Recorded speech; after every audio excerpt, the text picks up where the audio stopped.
यह कहानी एक ऐसे लड़के की है जो सब कुछ खोने के बाद भी कभी हार नहीं माना। मैं आज आपको उस वीर की कहानी सुनता हूं। पंजाब की तपती दोपहर थी। 20 नवंबर 1929 को गोविंदपुरा, अब पाकिस्तान में, नाम के एक छोटे से गांव में एक बच्चे का जन्म हुआ। उस बच्चे का नाम था मिल्खा सिंह। उस समय किसी ने भी नहीं सोचा था कि यह नन्हा बालक आगे चलकर पूरी दुनिया में भारत का नाम रोशन करेगा। बचपन, खून और आंसुओं में डूबी यादें। मिल्खा सिंह का बचपन बहुत ही दर्दनाक था। उनका परिवार एक गरीब सिख परिवार था। पिता किसान थे, मेहनती लेकिन किस्मत बेरहम। साल था 1947 जब भारत और पाकिस्तान के बीच बंटवारा हुआ। उसी बंटवारे ने मिल्खा के बचपन को छीन लिया। गांव में दंगे भड़क उठे, लोग एक दूसरे का खून बहा रहे थे। मिल्खा की आंखों के सामने उनके माता पिता, 2 भाई और 2 बहनों की बेरहमी से हत्या कर दी गई। वो नजारा इतना भयानक था कि वो पूरी जिंदगी उनके दिल में जख्म बनकर रहा। उनके पिता के आखिरी शब्द थे, भाग मिल्खा, भाग। बस यही शब्द उनके जीवन का मंत्र बन गए। वो किसी तरह भागकर भारत पहुंच गए। ट्रेन के नीचे लाशें थीं, स्टेशन पर चिल्लाहट थी और वो लड़का सिर्फ जिंदा रहना चाहता था। भारत आने के बाद वो दिल्ली और पंजाब के शरणार्थी शिविरों में रहे। भूखे रहते, चोरी करते, कपड़े फटे हुए, चेहरा धूल से सना। कभी जूते नहीं थे, कभी पेट में खाना नहीं था। वो कहते थे, मैंने भूख से लड़ाई लड़ी है और वही लड़ाई बाद में मेरी ताकत बनी। एक दिन उन्होंने सुना कि भारतीय सेना में भर्ती हो रही है। वो दौड़े, क्योंकि सेना का मतलब था खाना, कपड़े और इज्जत। 3 बार असफल हुए, लेकिन चौथी बार आखिरकार चयनित हो गए।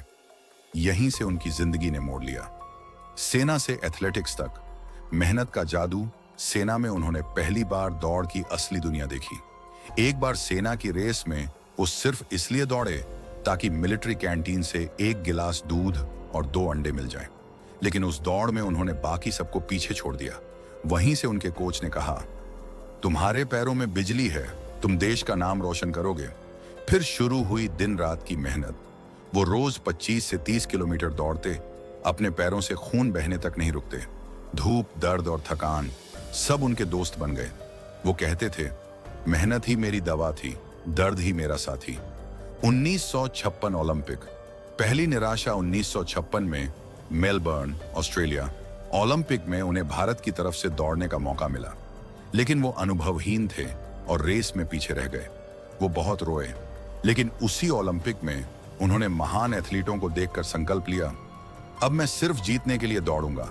1958 एशियन और कॉमनवेल्थ में सुनहरी जीत। 4 साल की आग ने चमत्कार कर दिखाया।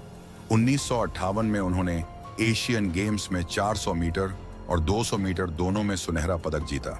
इसके तुरंत बाद कॉमनवेल्थ गेम्स में उन्होंने 400 मीटर रेस में स्वर्ण पदक जीतकर इतिहास रच दिया। वो पहले भारतीय थे जिन्होंने कॉमनवेल्थ में गोल्ड जीता था। पूरे भारत में उनका नाम गूंज उठा, फ्लाइंग सिख, यानी उड़ने वाला सिख। 1960 रोम ओलंपिक। इतिहास का सबसे दर्दनाक मोड़ रोम ओलंपिक में मिल्खा सिंह से पूरी दुनिया। 1960 रोम ओलंपिक। इतिहास का सबसे दर्दनाक मोड़ रोम ओलंपिक में मिल्खा सिंह से पूरी दुनिया को उम्मीद थी। वो पूरी रेस में सबसे आगे थे, लेकिन अंतिम 10 मीटर में उन्होंने पीछे मुड़कर देखा और वही एक पल उनकी जिंदगी का सबसे बड़ा पछतावा बन गया। वो चौथे स्थान पर रहे, पदक से बस 1 कदम दूर।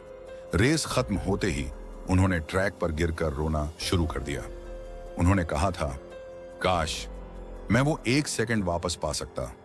1960 पाकिस्तान में फ्लाइंग सिख का जन्म।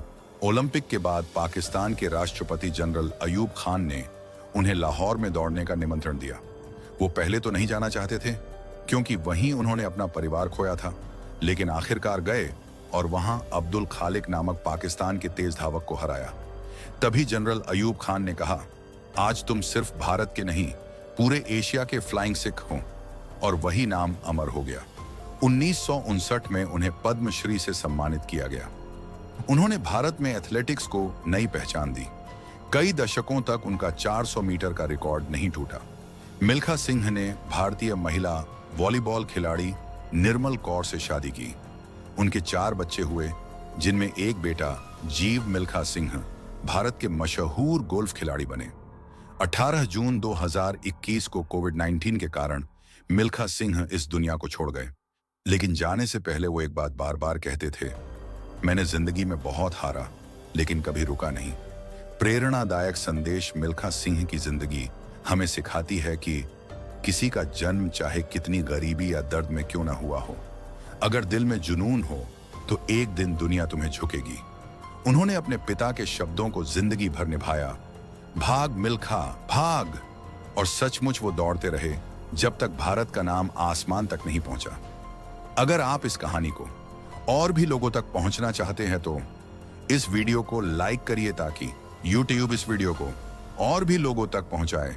और अगर आपको यह कहानी अच्छी लगी हो तो हमारे चैनल को सब्सक्राइब करो। मिलता हूं अगली बार ऐसी ही कहानियों के साथ।